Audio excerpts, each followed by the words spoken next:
Legin V SEMAJ has been beamed down to Earth from his faraway planet. His mission? To find out if intelligent life is common on Earth. And to do this, Legin V SEMAJ has found work in a ladies' hairdresser's shop in Vienna.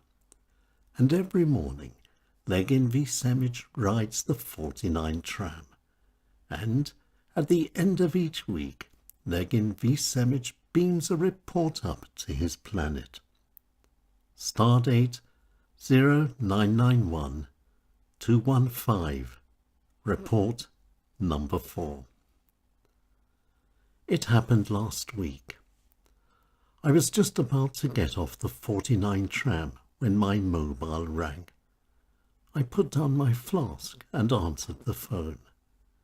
It was an old friend of mine's wife, and she was calling from Vienna. She had a problem. And the thing that was worrying this very fine lady was a hole. In the whole of her life, she has never before been confronted by such a big hole. And the whole thing started about 2 years ago, and it's been getting worse ever since. In fact, the whole thing is making a very big hole in her life. Of course, my first reaction was a question. How could a hole create such a very big problem? Holes, after all, are nothing at all. Holes are all below ground and impossible to see.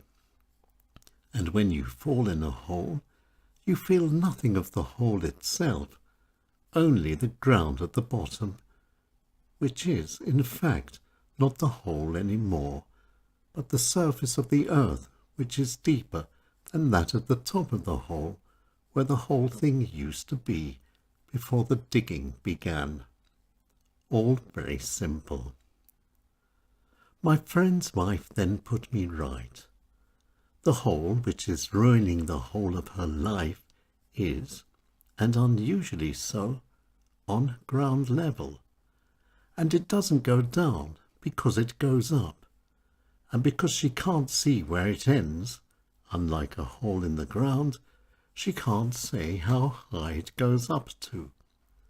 And when one walks through it, one doesn't land at the bottom, one keeps on going into nothing, making the whole thing a hole that's impossible to judge. It turned out my friend's wife was talking about the space where their front garden fence used to be, which was still there until just a short time ago, but disappeared after her husband, my dear old friend, had decided to put up a new fence, and that was 2 years ago. The old fence, I was told, was in such bad repair that a new one was needed. But things in Vienna are not at all easy, and this very fine lady had a story to tell. First of all, before putting up a new fence, permission was needed to close off the pavement. This was no problem. And the permission to allow buildings materials, such as sand and cement, to be offloaded directly onto the road where the fence was about to be built, was also no problem. And warning signs for cars driving past were just a formality too. So far, so good, and all for a fence. But then came the winter. But because of the cold, the builder had thought it wise to postpone the building of the fence until spring. No problem.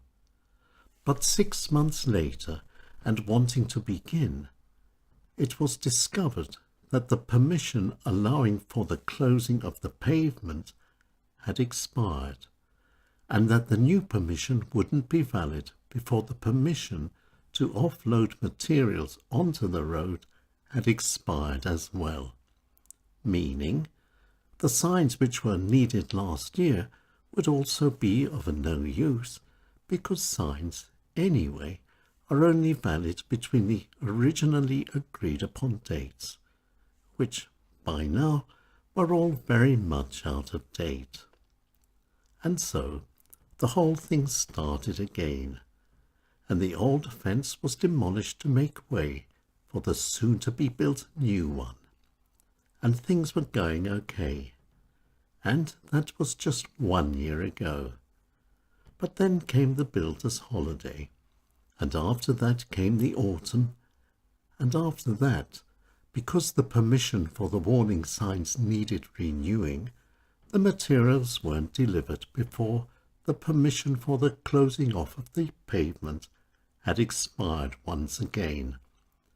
So the hole is still there, and the whole thing's a mess, and my friend's wife is more crazy than ever. What could I do? Of course, I told her they should have done it how they do it in England. Just do it, and if needed, say sorry later. It works every time, and it's simple. And that's how life is down here on earth. And now I'm saying goodbye. See you next week with another report. Yours, Legin V. SEMAJ. P.S. Here are some fine words of wisdom from my faraway planet. A fish all alone is not fish and chips. See you next week.